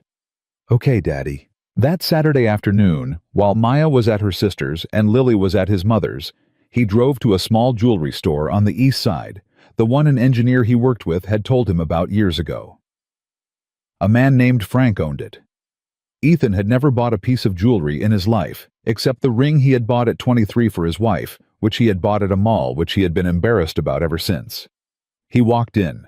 Frank was behind the counter. Can I help you? I need a ring. 4. Engagement. Frank nodded. He did not smile. He did not make a fuss. Sit down. Okay. Tell me about her. Ethan sat. Her name is Maya. Okay. She's 32 next month. She teaches 4th grade. She's been my best friend for 9 years. She wears almost no jewelry. She has 1 pair of earrings she wears every day. Her grandmother's. Small ones. Gold. She doesn't like big things. She doesn't like loud things. She'll take one look at something flashy and she'll say, "That's not me, thank you, though." She'll be polite. She'll hate it. Okay. She likes old things. She has a pocket watch of her grandfather's. She has her grandmother's earrings. She keeps a spoon in her drawer that was her mother's. She is the kind of woman who keeps a spoon.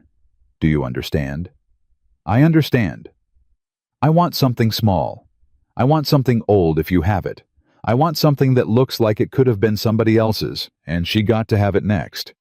Frank looked at him for a second. Then he stood up. Come here. He went behind the counter. He opened a case Ethan hadn't noticed. He took out a tray. He set it on the glass. These are estate. Okay. This one. He picked up a ring, small stone, round, in a simple band that looked like it had been worn by someone. It had a little wear on the edge of the band, just barely. This was a woman's in Rochester, 1952. She wore it 54 years. She died in 2006. Her daughter sold it to me last year. She didn't need it, didn't want it to sit in a drawer. Can I? Go ahead. He picked it up. It was warm. He didn't know why it was warm. It had been sitting in a glass case. This one. You sure? Yeah. You haven't even looked at the others. This one. Frank smiled, for the first time. Good. He paid for it. He drove home. He put the box in his sock drawer because his sock drawer was where he had kept his own wedding ring since she had died, in the same drawer in a different box, and he looked at the two boxes next to each other, and he did not feel guilty. He felt for the first time in 6 years like a man whose life was not a museum. He closed the drawer. He called his mother. Ma. Yeah. I got the ring. Good. Ma. Yeah. I know where I'm asking. Where? The park. Which park? The one with the ducks, by her apartment, where Lily and I used to go with her, after. His mother was quiet for a long second. Oh, Ethan? Yeah. That's the one. Yeah. Good boy. Ma. Yeah. Lily picked it. Of course she did. Yeah. Of course she did, honey. He hung up. He stood in his bedroom for a long time. He looked at the drawer. He did not open it again. He went downstairs. He made dinner for his daughter. He sat across from her at the counter while she ate. He watched her chew. He watched her think. He watched her for a second look exactly like her mother, and then a second later look exactly like herself. And he understood that this was how it would be from now on, his old life and his new life in the same face, the same kitchen, the same small, impossible evening. Daddy? Yeah. When? When what? When are you going to ask her? He thought about it. Soon, baby. How soon? Soon. Okay? Eat your broccoli. Okay, Daddy. He waited 9 days. He didn't wait on purpose. He waited because the week had weather in it, and because Maya got the flu on Wednesday, and spent 2 days on her couch with Bernice on her chest, and because he had promised his mother he would not do it rushed, and because every time he thought about doing it, the thought of doing it wrong scared him more than the thought of doing it at all. On Friday he called her. Maya. Yeah. Tomorrow. Tomorrow what? Tomorrow can I take you out? Out where? Out for the day. Ethan? Yeah. Is this a thing? What do you mean? Is this a thing? Are we going to do a thing tomorrow? Why? Because your voice sounds like it's going to be a thing. He almost laughed. Just come with me. Okay. 10 o'clock. Okay. Maya. Yeah. Wear the sneakers. Which sneakers? The ones you can walk in. Ethan. Yeah. Is this a thing? Good night, Maya. Good night, Ethan. He picked her up at 10. Lily was in the back. Lily had been told that she was going to his mother's for the day, and that under no circumstances, Lily under no zero, not any circumstances was she to say anything to Aunt Maya about any rings or any parks or any ducks. Lily had taken the instruction with the gravity of a small general. She had nodded 3 times. She had zipped her mouth with her finger.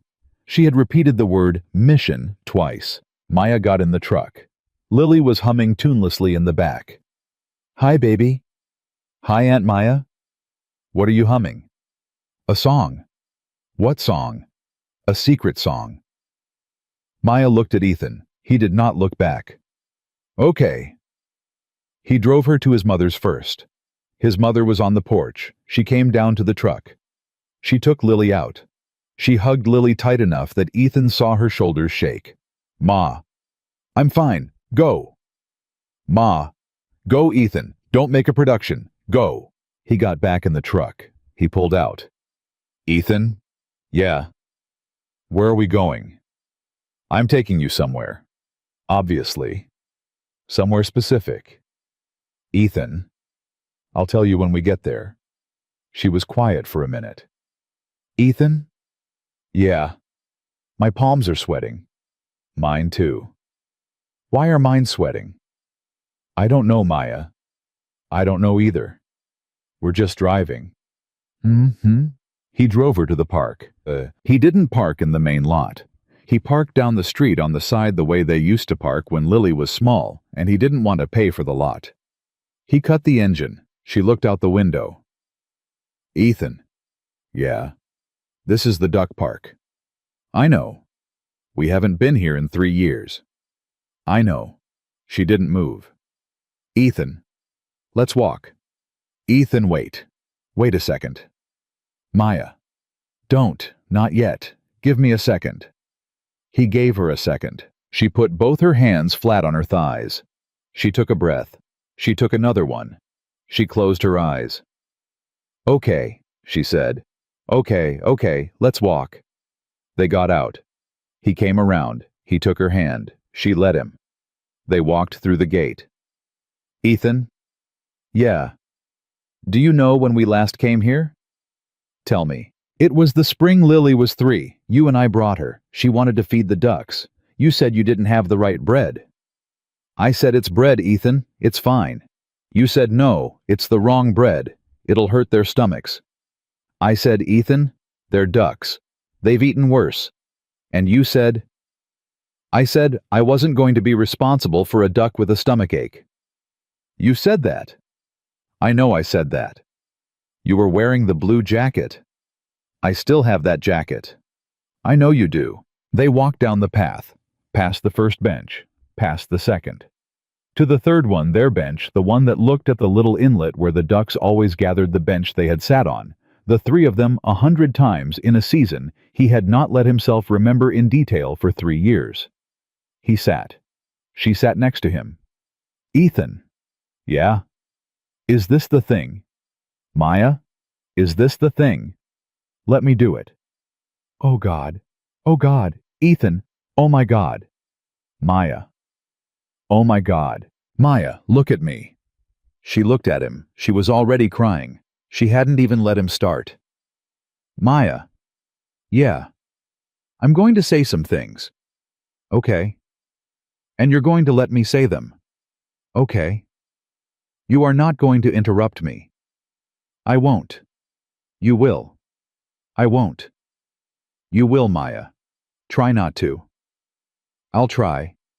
He took her hands, both of them. I had a whole speech.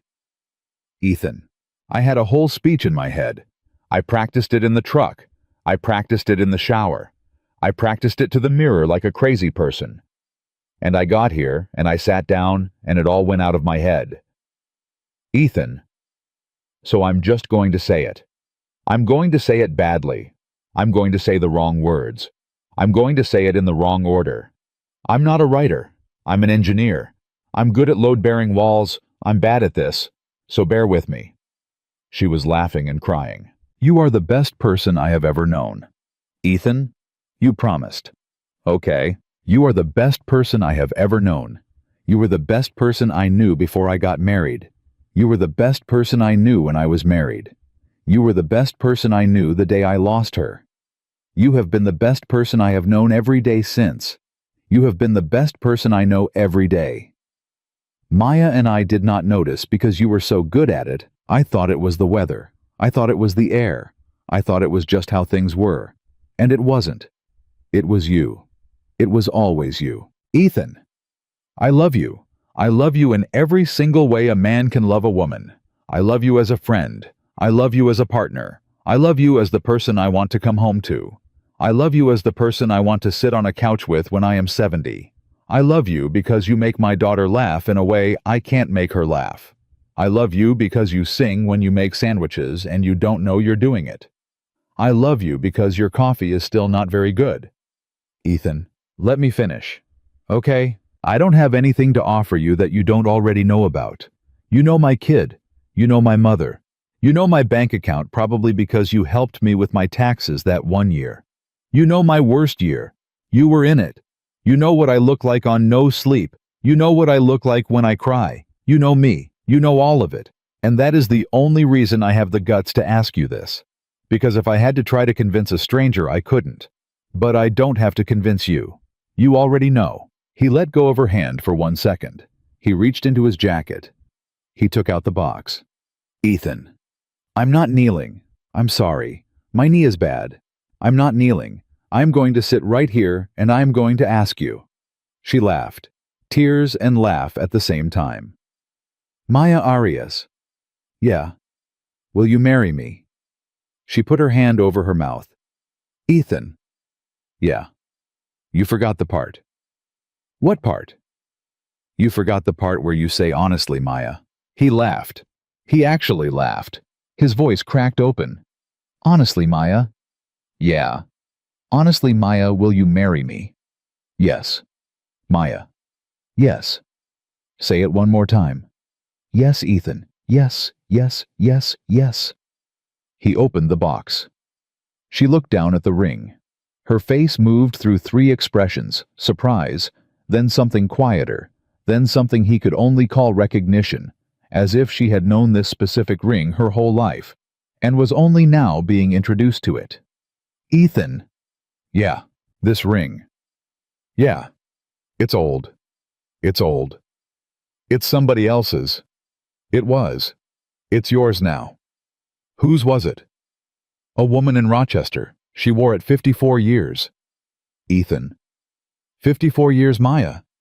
She pressed her hand against her mouth again. She was crying too hard to speak. Can I put it on you? She nodded. He slid it onto her finger. It fit. He didn't know why it fit. He had told Frank her size by holding up his own finger and pointing at a spot and saying, "About here." It fit anyway. He would tell that story for the rest of his life, the story of the ring that fit. She looked at it. Ethan? Yeah. I'm going to wear this until I die. Okay. Do you understand me? Yes. 54 years and then some. Okay. You can't take it back. I don't want to take it back. Not ever. Not ever. She kissed him. On their bench, in front of the ducks. Not a small kiss this time, a real one, a long one. He kissed her back. His hand went to her jaw. Her hand went to his shirt. She was crying into his mouth, and he was crying into hers, and neither of them cared. When they pulled apart, an older man 2 benches down was watching them, and he raised his coffee cup at Ethan in a small salute, and Ethan raised his hand back, and the man went back to his paper. Ethan. Yeah. Take me to see her. Who? Lily. Take me to see her. I want to show her. I promised her. I promised her she'd be the first. Me too. We both promised her. Let's go. They got back in the truck. She would not stop looking at her hand. She held it out in the sun. She turned it. She laughed. She cried. She laughed. She put it against her heart. He drove to his mother's. Lily was on the porch with his mother.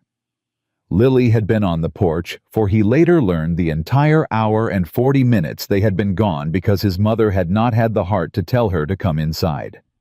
Lily saw the truck. Lily stood up. Lily did not run. Lily waited the way a child waits when they have been told something important is about to happen, and they want to meet it right. They got out. Maya walked up first. She stopped at the bottom of the steps. Lily! Aunt Maya, I have something to show you. Okay? Maya held out her hand. Lily looked at it. Lily's face did not break into a smile the way a 6-year-old's face breaks. It did something slower. It settled. It got serious the way an adult's face gets serious when they are trying not to cry in public. Her chin wobbled. She pressed her lips together. She looked up at Maya. She looked at her father. She looked back at Maya. Aunt Maya? Yeah. Are you going to live with us now? Not right away, but someday, yes. Okay. Is that okay? Yeah. Are you sure? Yeah. Lily, baby. Are you sure? Lily took a step forward. She took Maya's hand, the one with the ring. She held it in both of her small hands. She looked at the ring. She touched it with one finger, carefully the way she touched things that were fragile. Aunt Maya. Yeah. This is the right ring for you. Maya let out a sound that was half a laugh and half a sob. Yeah. It's old. I know. Somebody's grandma. Yeah. I like it. Okay. Aunt Maya. Yeah. Can I call you Mama today? Maya went down onto her knees, right there on the porch. She put her hands on Lily's shoulders. Yes, baby. Just today. Whenever you want, Lily. Today, tomorrow, whenever. Whenever it feels like it. Okay. Okay. Mama. Maya closed her eyes. Yeah, baby. Can I hug you? Please. Lily hugged her. The kind of hug that a child does where their whole body goes into it, where they forget their arms are short, where they just press themselves against the nearest grown-up they love and hold on. Maya held her. Ethan stood on the steps. His mother stood in the doorway with her hand over her mouth. Ma, Ethan said, not turning around. Yeah. You all right? No. Me either. Good. They all went inside. His mother made coffee she didn't drink. Lily showed Maya 3 things in the living room that she had already shown her 100 times. Maya admired them like she was seeing them for the first time. Ethan's mother finally sat down next to him on the couch and put her hand on his knee. Ethan Michael. Ma, you did it right. Yeah. You did the whole thing right. Lily picked the park. I know she did. Lily basically did the whole thing. I know she did. Ma. Yeah? I'm happy.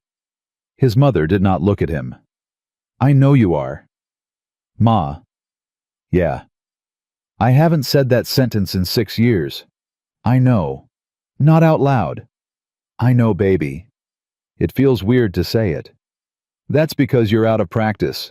You'll get it back. He sat there. His mother kept her hand on his knee.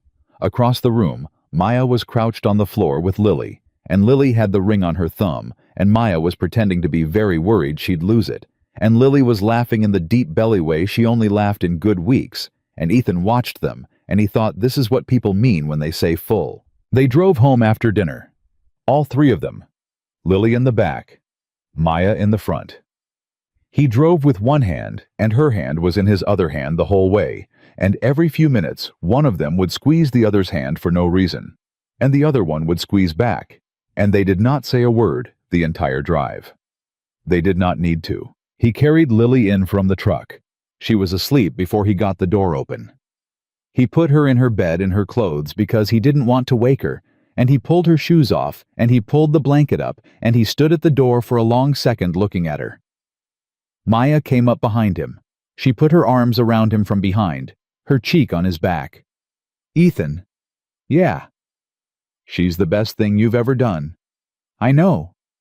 She's the best thing you'll ever do. I know. Whatever happens to us, whatever we are, whatever this turns into, she was first. She stays first. Do you hear me? I hear you. Good. They went downstairs. They sat on the couch. She put her feet up on the coffee table. He put his head on her shoulder. He was 31 years old, and he had a ring on his finger at a jewelry store that would be sized tomorrow, and a ring already on hers, and his daughter was asleep upstairs, and he was putting his head on her shoulder, and he was home. Ethan. Yeah. Are you going to marry me? Yes. Are you going to marry me soon? Yes. How soon? As soon as you want. This year. This year. Okay. Okay. She was quiet for a second. Ethan? Yeah. You know what I thought about today? What? The shelf. Oh God. That shelf is still half built. Maya. On my floor. Where we left it. Oh my God. 9 years of waiting and it hinges on a shelf. Don't say hinges. Why not? It's a pun. Don't pun. Not today. Ethan? Yeah. It hinges on a shelf. He laughed. He couldn't help it. He laughed until his eyes watered. He laughed until she laughed. They sat on the couch laughing like two people who had just been let out of a long, quiet, unnecessary prison. We're going to finish that shelf, he said. Tomorrow. Tomorrow. Okay. Maya. Yeah. I love you. I know. I'm going to say it a lot now. Good. To make up for it. You don't have to make up for it. I'm going to. Okay, Ethan. Maya. Yeah. Honestly, Maya. Yeah. Honestly. Say it. I'm so glad I made the joke. Me too. I'm so glad I was too dumb to know I was telling the truth. Me too, Ethan. She turned her face into his hair. She kissed the top of his head. She stayed there. He thought about his wife for a second the way he thought about her every day. He thought about the years she had given him. He thought about the daughter she had left him. He thought about the last thing she had said to him in the hospital when she was past speaking, but not past whispering. She had said, "Don't be alone for too long." He had not let himself remember that sentence for 6 years. He remembered it now. He let himself remember it. He sat in it. He thought I wasn't alone. I was just too stupid to notice. He thought she would have liked this. She would have liked this whole thing. She would have liked Maya on the porch with Lily. She would have liked the ring. She would have laughed at him for taking 9 years. She would have laughed hard. He let himself think it. And then he let it go gently, because it belonged to her, and she was not in this room, but she was not gone either, and he could make room for both. Ethan? Yeah. Where did you just go? I was thinking about her. Okay. Is that okay? Ethan, please, of course it's okay. I was thinking she would have liked this. She would have. Yeah. She was a good person. She was a good person. I loved her too. I know you did. I miss her too. I know you do. Ethan? Yeah. She's part of this family. She's always going to be part of this family. That doesn't go away because you and I are getting married, you understand. Yes. Good. Maya? Yeah. Thank you. For what? For saying that out loud. For me. Without making me ask. Ethan. That's what the rest of it is. The rest of your life. That's what it's going to be. What? People saying things out loud for you without you asking. He didn't say anything. He put his hand on her stomach over her sweater, and she put her hand on top of his, and they sat like that on the couch in his living room with his daughter asleep upstairs and a shelf half built across town. After a long time, Maya said, "We should go to bed." Are you staying? Just to sleep. Not yet. Okay. I know what I said. You said slow. I said slow. And I'm staying. Just to sleep. On the couch if you want. You are not sleeping on the couch. Okay. Come up. Okay. He turned the lights off. She followed him up. He got her a t-shirt. He got her a toothbrush he had bought honestly the day after he proposed, because he had thought at some point she was going to need one. Ethan? Yeah. Did you buy this toothbrush for me? I plead the fifth. Ethan? Yeah. That is so embarrassing. I know. That is so embarrassing. I know. I love you so much. I love you, Maya. They got into bed. He did not touch her. She did not touch him.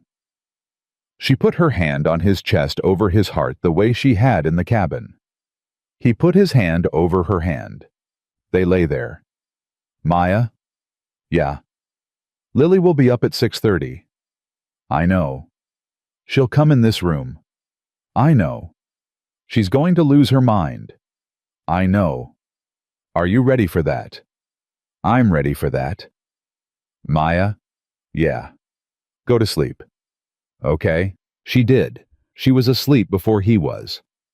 He stayed up a little longer because he wanted to feel it for another few minutes. The hand on his heart. the ring on the hand, the daughter across the hall, the life he had almost missed. In the morning, Lily walked into the room at 6:31. She stopped at the door. She took in the scene. She did not scream. She did not cry. She did not run. She walked slowly the way she had walked up to the porch the day before, and she climbed up onto the bed on Maya's side very carefully, and she wedged herself between them, and she put her head on Maya's chest, and she closed her eyes, and she went back to sleep. Maya opened her eyes and looked at Ethan over the top of Lily's head. Neither of them said anything.